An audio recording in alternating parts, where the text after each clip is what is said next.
and then you just release it.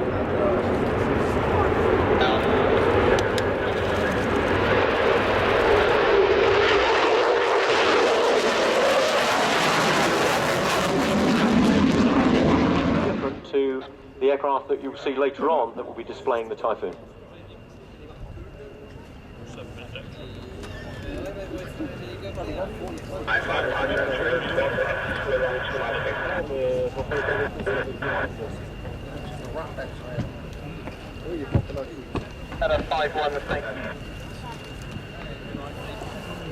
These four F-16s reflecting the very extensive use of the Fighting Falcon, or the Viper as it's otherwise known, across so much of the NATO alliance.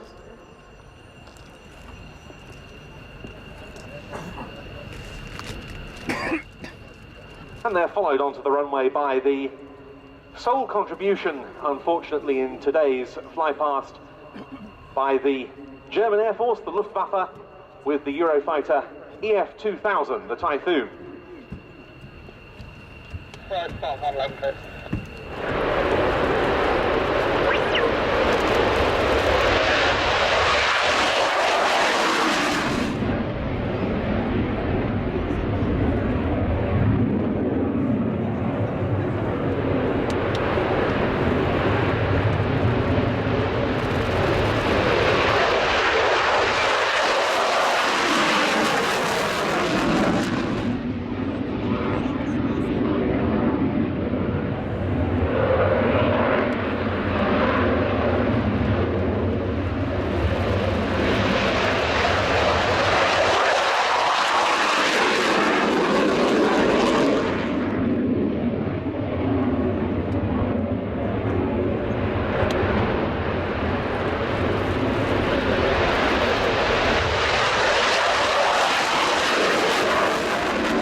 Eurofighter Typhoons from RAF Lossiemouth, led by Wing Commander Jim Lee of number 2 Army Cooperation Squadron.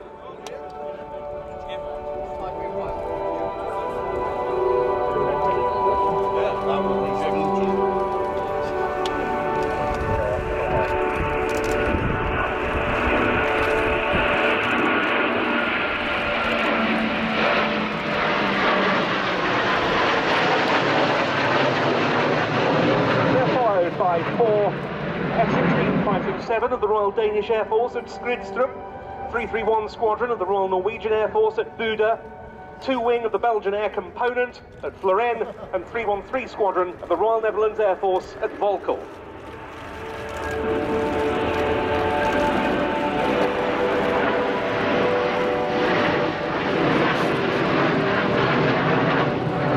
After them, the German Luftwaffe's Luftwaffengeschwader 71 Richthofen at Wittmundhafen. And then a very rare sight in a British flying display, the French Air Force Boeing KC-135R Stratotanker from Groupe de Ravitaillement en Vol 291.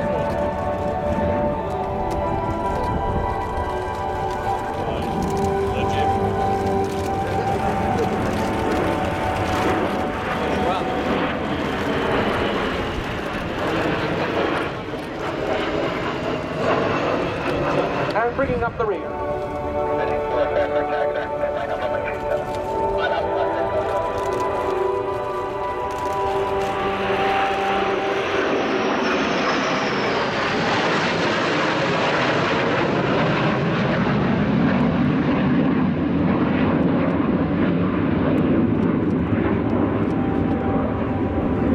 The Eta 2 has always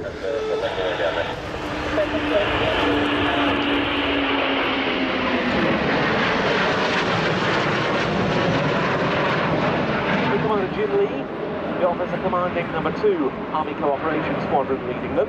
With him in the formation, Squadron.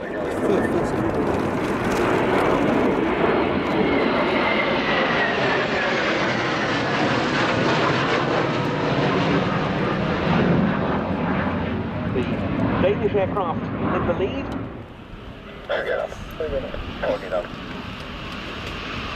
So something we've seen quite a lot of today at RIAT is the run and brake manoeuvre, which is actually the most expeditious way to get a single or a formation of fast jets onto to put out as the aircraft is pulled onto a maximum alpha turn, which bleeds off the speed to then enable the aircraft to put the undercarriage and the flaps down.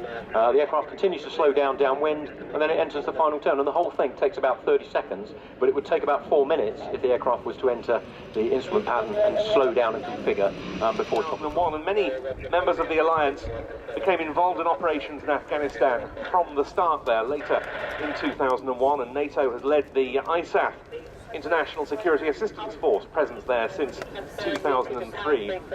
Of course, we live now in uncertain times and a difficult security environment in many ways. Expanded significantly in its 70 years, NATO remains a significant bulwark against aggression.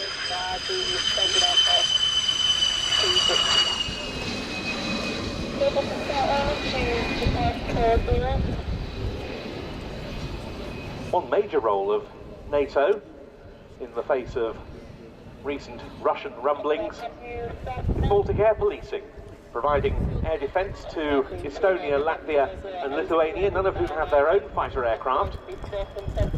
Those deployments have been considerably beefed up in recent times, with rotating commitments split between different NATO partner air forces. They began a